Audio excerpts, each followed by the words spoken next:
I'm excited to be here today. Thank you all for coming. My name is Grace McKay-Corkum. I'm a medical student between my third and fourth year. I've had the pleasure of doing research in Dr. Heskey's lab this year at the Pediatric Oncology branch through the Medical Research Scholars Program. So thank you to all the organizers. I'm really thrilled to be here, and I'm excited to talk about my work exploiting metabolic vulnerabilities of pediatric rhabdomyosarcoma with novel nicotinamide phosphorybosyltransferase, or NAMPT, inhibitor OT82. So just a quick outline. I'll be giving some background about pediatric rhabdomyosarcoma, about NAMPT inhibitors, and then some rationale for this study. I'll be then going through some results and then conclusions and future directions. So just a quick background about pediatric rhabdomyosarcoma, or RMS, or rhabdo. So rhabdo is the most common pediatric soft tissue sarcoma. And you can see from this little diagram here, about 35% of these tumors present in the head and neck, 24% in the genitourinary tract, and 19% present in the extremities. About 350 children per year are diagnosed in the US. And the current standard of care is local control at the primary site of disease, which is surgery and/or radiation, plus chemotherapy. So some biology about this tumor type. This is what it looks like under a microscope. It is a small, round blue cell tumor. It's positive for muscle markers MyoD and myogenin. And you can see here all the myogenin staining in this sample. There are two subtypes. They were traditionally called alveolar and embryonal. We now call them fusion positive and fusion negative. And about 60% of pediatric rhabdo is fusion negative. And what that means, and fusion positive confers a worse prognosis. And what fusion positive means is that there's a balanced translocation. So as Dr. Heskey kind of talked about with the Ewing sarcoma translocation, it means you're getting an inappropriate breakage of one gene. So in our case, PAX3 or PAX7, and PAX3 is on chromosome 2 and PAX7 is on chromosome 1, and they're breaking off when they shouldn't, and they're attaching to FOXO1, which is on chromosome 13. And the fusion negative subtype alternatively frequently has activation of the RAS pathway. So new treatments are needed for high-risk pediatric rhabdo. The overall 5-year survival rate is high, it's over 70%, but this falls to under 30% for children who present with metastatic disease. So I'm going to show the same Kaplan-Meier plot here. You have overall survival. Lost my pointer. It's okay. On the y-axis, you have overall survival, and on the x-axis, you have years. And you can see in the 70s, the survival rate for children with metastatic disease was quite low. And then in the 80s, when the treatments improved, the survival rate did improve. But over here, there we are. Oops. Losing it. Oh, I'm covering it with my finger. That's what I'm doing. Sorry. Over here, this is where we are now. And the overall survival rate really hasn't changed in many decades. Oops. Sorry about that. So we are looking for new treatments for high-risk pediatric rhabdo. So with that, I'm going to move to a quick overview of cellular NAD metabolism. So NAD is a factor that all cells need. It's important for DNA repair, cellular proliferation, and metabolism. And our cells have a couple of different ways of making NAD. And one of these is the de novo pathway. So in this case, they use amino acids and they convert it through a series of steps to NAD. There's also the Price-Handler pathway, which I'll be getting into a little bit later, and that uses Na and the enzyme NAPERT, and then again through a series of steps is converted to NAD. Cells also have what we call the salvage pathway, and tumor cells particularly are very reliant on this pathway. It's a very efficient way to make NAD, and tumor cells need a lot of NAD because they're constantly dividing and they're growing really fast. So this makes it kind of an attractive druggable target because tumor cells in particular are so reliant on it. And in particular, we're interested in NAMPT. So NAMPT is the rate-limiting enzyme for this pathway. And our drug, OT82, targets this enzyme. So our goal is if we can target this enzyme and therefore lower NAD, then we're going to inhibit some of the NAD-dependent functions I talked about, and then our tumor cells hopefully won't grow. So the rationale for this study, a few years ago, at the Heskey lab, they were looking at first-generation NAMT inhibitors, Toporonad and GMX 1778, and they were looking at the efficacy against Ewing sarcoma lines, and they were comparing it against 89 adult cell lines.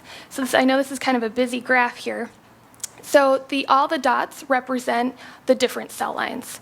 And on the y-axis here, you have the log of the AC50, which is just the amount of the drug you need to kill about 50% of your cells. So all this means is all these dots that are up here, they are less sensitive to the NAMT inhibition. And all the dots down here are more sensitive to the NAMT inhibition. So you can see here in the pink and the circle that the Ewing's cell lines were very sensitive to the NAMT inhibition.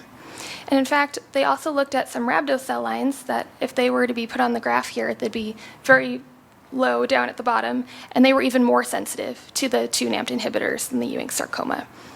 So that made us interested in further looking at aspects of NAMT inhibition in rhabdomyosarcoma. NAMT inhibitors have been used a little bit in the clinic. There's a series of first-generation NAMT inhibitors. They were used in some early adult phase studies, but there were few responders. Large animal studies did show retinal and cardiac toxicities. These, however, weren't seen in humans during the trial, but the programs were discontinued due to concerns about therapeutic window and efficacy. It is important to note that they were never tested in sarcomas.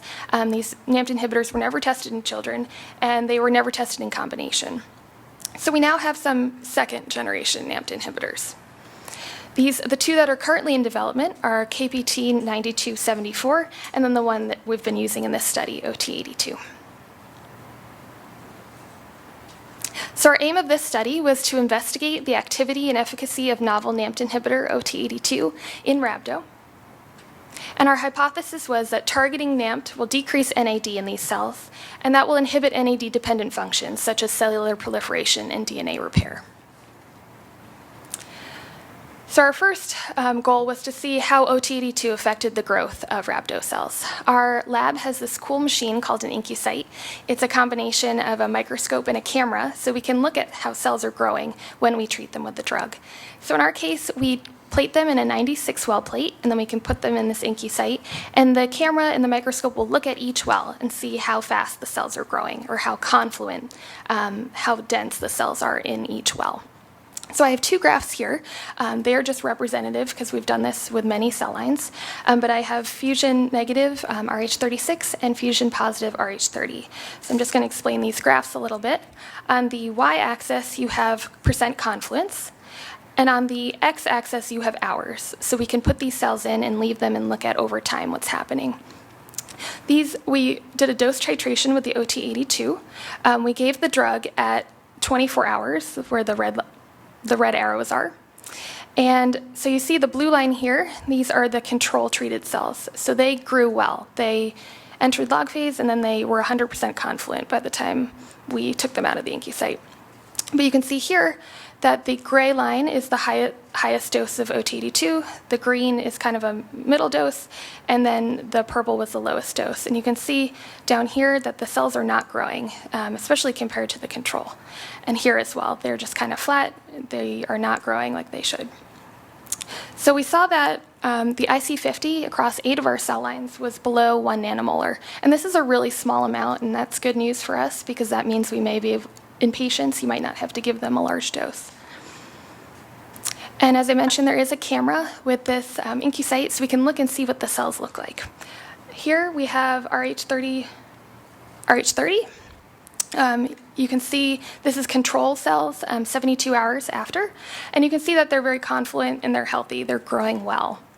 Here is also RH30 when we've given it OT82, and this is 72 hours after treatment. And you can see that there are far fewer cells, and they look really unhealthy. They're kind of shriveled and rounded up.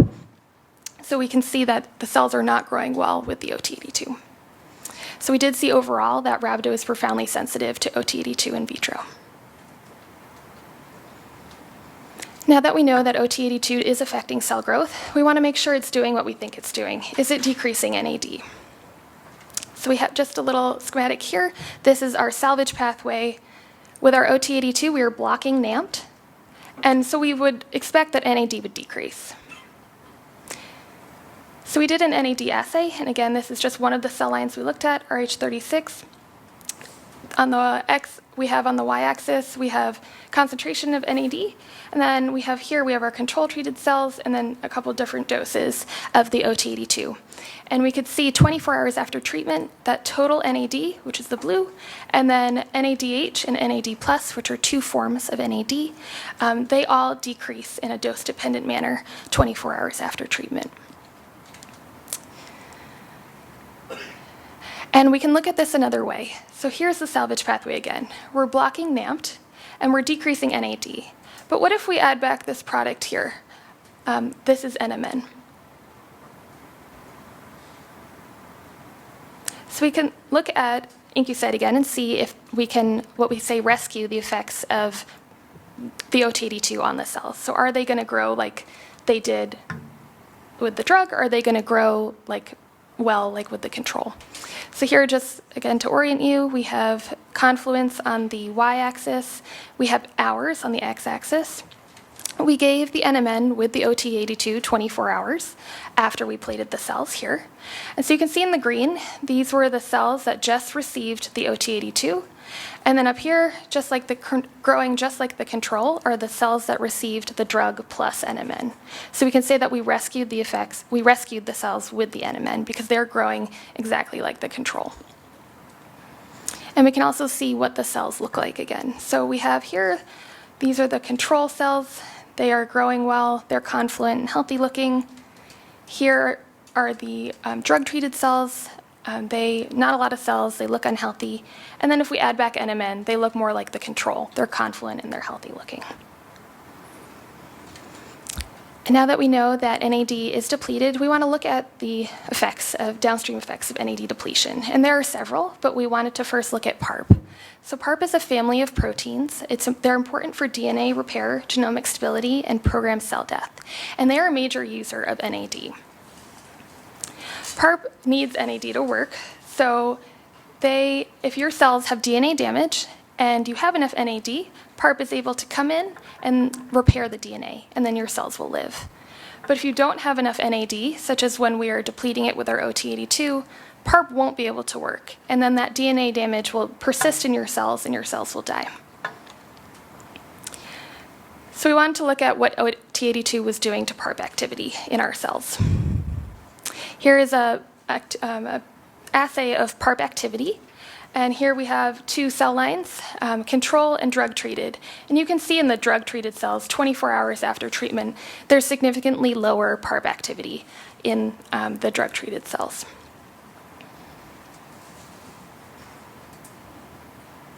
You can see here, if we add back NMN, as we did in the previous experiment, here are the drug-treated again, you see the decrease in PARP activity, and that's compared to control. And then if you add back NMN with the OT82, you get a restoration of that PARP activity compared to the OT82 treated cells. Now that we know that PARP isn't as active in these cells as in the drug-treated cells, we wanted to look at the potential DNA damage OT82 is causing. So we did a bunch of Western blotting. Western blot, for those of you who aren't familiar, you're looking at amount of protein in your cells. So we specifically looked at gamma H2AX, which is a marker of double-strand DNA breaks. And across most of the cell lines, this is just representative TTC442, you can see that 48 hours and 72 hours after drug treatment, you're getting increased expression of the gamma H2AX, indicating increased DNA damage. We can also look at this visually through a COMET assay. So COMET doesn't mean anything scientifically fancy. It literally just means it looks like a space comet. You can see with the tail here. So in a COMET assay, you take your treated cells and you can run them on a gel. And then if there's DNA damage, your DNA fragments will lag behind in the gel, causing that COMET effect. So you can see here in RD, 72 hours control, you can see round. These are the nuclei, so not a lot of DNA damage. Here, it might be a little harder to see, but you see that there are a lot of tails here, indicating DNA damage in these treated cells 72 hours after treatment. We also wanted to look at the effects of OT82 on the cell cycle. For those of you who haven't thought about the cell cycle in a while, maybe since high school bio, we have the different phases. So G1 is where the cell grows. S phase is when the DNA is synthesized. And then the G2 phase is where the cell again grows and prepares to divide in mitosis. And M is cell division or mitosis. So this is just one of our cell lines 72 hours after OT82 treatment. You can see here in the pink and the yellow, in these treated cells, you are getting a lower proportion of cells in G1, a lower proportion of cells in the S phase, but you're getting a higher proportion of cells in the G2M phase. So, and we saw this across multiple cell lines. So we found that OT82 does cause G2M arrest, or arrest meaning they get stuck in this phase of the cell cycle. We also saw that OT82 induces apoptotic markers and cell death. So apoptosis is programmed cell death, and we can look for different proteins that are more highly expressed during this process. And specifically, we looked at cleaved PARP. We did more Western blotting, and here are two examples here. And we saw across multiple cell lines that about 48 hours and 72 hours after treatment with OT82, we saw increased expression of cleaved PARP, indicating apoptotic activity. We also did an Nexen assay, which looks at dead cells by flow cytometry. So an Nexen will stain the dead cells. And you can see here, in RD, 72 hours after we treat the cells, that there's a higher percentage of dead cells than in the control. So OT82 is causing cell death, and we do see upregulation of some apoptotic markers. As I mentioned before, there are several different pathways cells can use to make NAD, and we've been focusing a lot on NAMT, but there are also other important ones. So there's NRK1, which is also in the salvage pathway. There's QPRT, which is in the de novo pathway, and there's NAPRT, which is in the Price Handler pathway. So we kind of wanted to look at the expression of these NAD pathway enzymes and to see if they correlated with OT82 sensitivity. Here's another Western blot. So we looked at 8 rhabdo cell lines. They're from most sensitive to least sensitive to the drug. And we looked at expression of NAPRT, NAMT, QPRT, and NRK1. And you can see here there really isn't a pattern with sensitivity and any expression of these enzymes. What we did see was an association between subtype and NRK1, where fusion-positive lines seemed to express NRK1 and fusion-negative lines did not. And this is interesting, something that we're looking into further. But again, overall, we didn't see any NAD pathway enzymes that predicted sensitivity to the OT82. And this actually differs in what we've seen in our lab. We had a postbac who was working with OT82 and Ewing sarcoma, and she found that NAPRT expression in Ewing sarcoma predicted sensitivity to the OT82. So what about NAPRT? NAPRT is part of the Price Handler pathway, which I talked a little bit about before. It's another alternate NAD pathway. And as a translational lab, we're always looking for new treatments for patients, but we're also looking for ways to make treatments safer for patients. And so we think NAPRT might be important, especially when thinking about NAMT inhibition. Because all cells have a Price Handler pathway, and all cells have the salvage pathway, but you can imagine in a patient with a tumor, you're going to have some normal cells and you're going to have tumor cells. And we're giving OT82. And as I mentioned before, tumor cells rely more heavily on the salvage pathway, but normal cells have it too. So if we're giving OT82, we know that we can kill tumor cells, but we also may be causing some toxicity in those normal cells because they also have the salvage pathway. But you can imagine if we have some tumor cells that are NAPRT deficient, which some tumor types don't express a lot of NAPRT, and then you saw in the previous slide, even across the same tumor type, not all of those rhabdo lines had the same amount of NAPRT. So if you have a low NAPRT expressing line or cells or tumors that don't have NAPRT, you can imagine if we could give NA, so NA up here is the substrate of NAPRT. If we could give NA to patients, and the NA is relatively easy to give, we currently can give it to patients to lower high cholesterol. So we could give that to patients with NAPRT deficient tumors in addition to their OT82. And then we would be able to kill the tumor cells, But the normal cells wouldn't be affected because they'd be able to use this pathway that's intact, and we're giving them NA, so they'd be able to counteract the effects of the OT82. So could NA be given to patients with low-expressing or NAPR-deficient tumors to limit toxicity? And that's something we wanted to look at in vitro in our rhabdo cells. So could we reverse the effects of OT82 on cell growth with NA co-treatment? Again, the Price-Handler pathway, we're going to give NA and see what happens to the cells. So here is another IncuCyte graph. Confluence on the y-axis, and then time in hours on the x-axis. And we found that in NAPR-expressing lines, if we gave NA plus the drug here at 24 hours, you got what we call rescue. So these cells are growing like the control here in blue. But if cells only got the drug alone, they did not grow. They're kind of flat over here. But if you were a cell line that had low or no NAPR, you did not rescue with the NA. So here again, we gave the OT82 and the NA together at 24 hours. The gray here, we have just the drug alone on the cells, and the yellow is the drug plus the NA, and they're not growing any differently. They're not growing well at all, in fact. So we saw that, and we saw this across all of our rhabdo lines that we looked at, so 8 of them. NAPR is important for the cell's ability to use NA to rescue the effects of OT82 on cell proliferation. So we wanted to see if we could overexpress NAPR in a low or no expressing cell line, if we could induce the ability to be rescued by NA. So here's just a reminder, we have RH41. It did not rescue with NA because it does not express a lot of NAPR. But we experimentally overexpressed NAPR in RH41. Here you can see it is not expressing a lot of NAPR at all. Here we overexpressed it. It's expressing a lot of NAPR. And we wanted to see if we give NA, just as we did in these previous experiments, what would happen to the growth. And we saw that these cells did, in fact, rescue with the NA. We gave the NA and the OT82 at 24 hours again.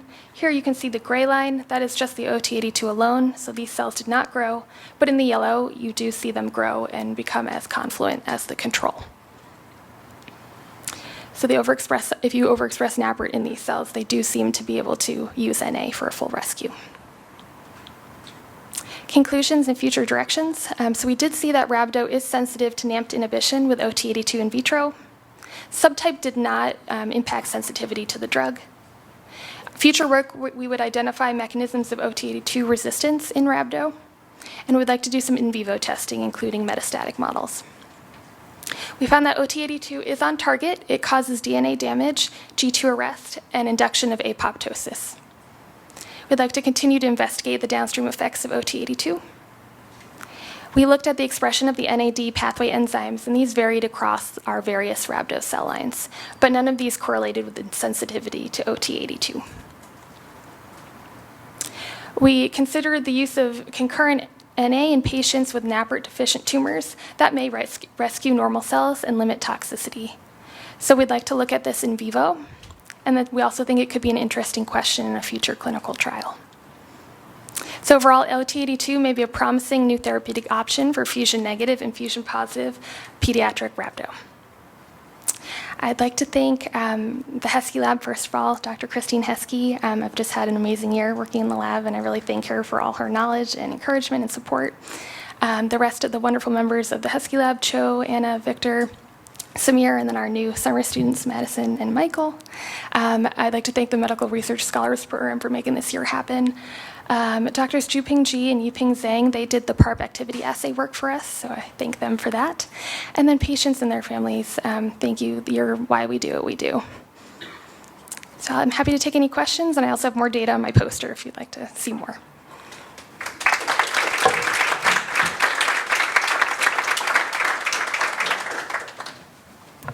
So first of all, I just want to make a comment that it's an incredible amount of work for somebody who's taken a year out of medical school, jumped into a lab, and taken on an incredibly interesting, challenging problem.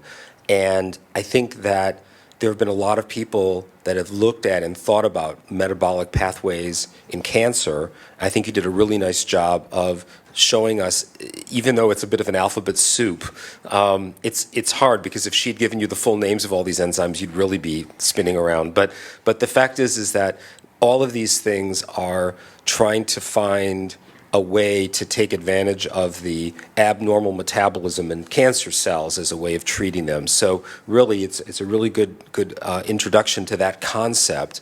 And questions? Terry, do you have the microphone? Where's the microphone? Oh, Lauren has the microphone. Questions? Yes. Maybe trade places. You will. Very interesting work. Great. Oh, thank you. Do you think the effect is p53 dependent? Like, are p53 mutant tumors not going to be as sensitive to the drug just because they, wouldn't be as sensitive to the DNA damage pathway and such? But do you know the status of your lines? Yeah, I don't particularly. I think so. I think DNA damage is a big part of how this drug works. We see that it's suppressing PARP activity. I think, while that's an important component of this, it's doing more than just the DNA damage. I think there are big effects probably in metabolism, so the glycolysis TCA cycle, that we're going to look at. I don't particularly know the p53 status of our tumors, but I think there's more to this drug than just the DNA damage. Yes. Well, it will be along the same lines. Do you think the drug causes DNA damage itself, or is it inhibiting DNA damage repair because now you're seeing more damaged DNA? It's just background DNA damage happening in the cell. So if that is the second part, did you consider combining with some agent that will induce DNA damage, and would you see some synergy? Right. So I think what you said at first, my feeling is that it's really, there's a big component of PARP inhibition, so you're not getting that DNA damage repair, and I think that's a big part of it. In terms of combinations, we have been looking at, we've looked a little bit less with the rhabdo, more with the Ewing sarcoma in our lines with OT82. We've looked at combinations with PARP inhibitors. In Ewing's, there seems to be a good amount of synergy. In rhabdo, there seem to be less so. We're also kind of doing current work with OT82 and doxorubicin and other kind of combination, but that's something that's very interesting and that we're continuing to look at. Other questions? Yeah, Jess. Hello, I'm Jesse Lopez. It's not so much on the research, but on your career. I'm currently applying to medical school, but I'm very interested in research and the communication among different disciplines. Yeah. But the MD, PhD path kind of scares me. Do you have any insights that you could offer? Oh, gosh. Yeah, I knew going into med school that I really loved research. I had been at the NIH before, and I loved being there, and I thought that I wanted research to be part of my career. I did think about MD, PhD a lot, and I think if I could do it again, I think that's the way to go. And there are some MD, PhDs in the room here who you could probably talk to and have good advice. But yeah, I think also as an MD, there's opportunity. There are also wonderful researchers here who have an MD, and I think whatever route you want to go, if you're interested in research, there's opportunity for that. I've really enjoyed this year. In particular, the Medical Research Scholars Program allows med students to take time off from med school and come here and do research, and there are several programs like that. So if research is something you're interested in, there's always time for that. And good luck. Questions? I have a question. So it's actually really interesting how you've done the rescue experiments, because that's really reminiscent of what we do with methotrexate, right? We give this toxic antimetabolite methotrexate to our patients now with leukemia and lymphoma and sometimes osteosarcoma, and then we rescue them by giving them this leucovorin, right, this vitamin that they need, that the cancer cells don't respond to as well as the normal cells. Have you had a chance to think about or look at any investigations comparing normal cells, both in the animal models or in rhabdomyoblasts or something else, where you're looking at these pathways, and is there a differential need for the NAMPT in the cancer versus the non-cancerous cells? Yes, we haven't done we don't really look at normal cells, particularly in our work, because we don't know what exactly the cell of origin is in rhabdo, as I'm sure you know. So I don't know specifically how reliant normal cells versus tumor cells are on NAMPT or NAPPERT in particular, but we know that salvage pathway is more important in tumor cells because it's a more efficient way of making NAD. So I would say they probably use that a little more. In terms of expression pattern, I'm not sure exactly, but tumor cells overall are more reliant on the salvage pathway than normal cells, if I'm understanding your question. Yeah, it's exactly. So I was thinking, like, you've got these animal models that have been treated for long periods of time, and I don't know how homologous the mouse enzymes are compared to the human, or how the inhibitor might affect the murine enzymes, but it's possible that you could even biopsy non-tumor tissues in the mice as a way of getting a sense of how the NAD levels change. If the enzymes are homologous enough that you can reasonably think that it would work, then that might be one way to... Okay, great. Well, thank you very much, Dave.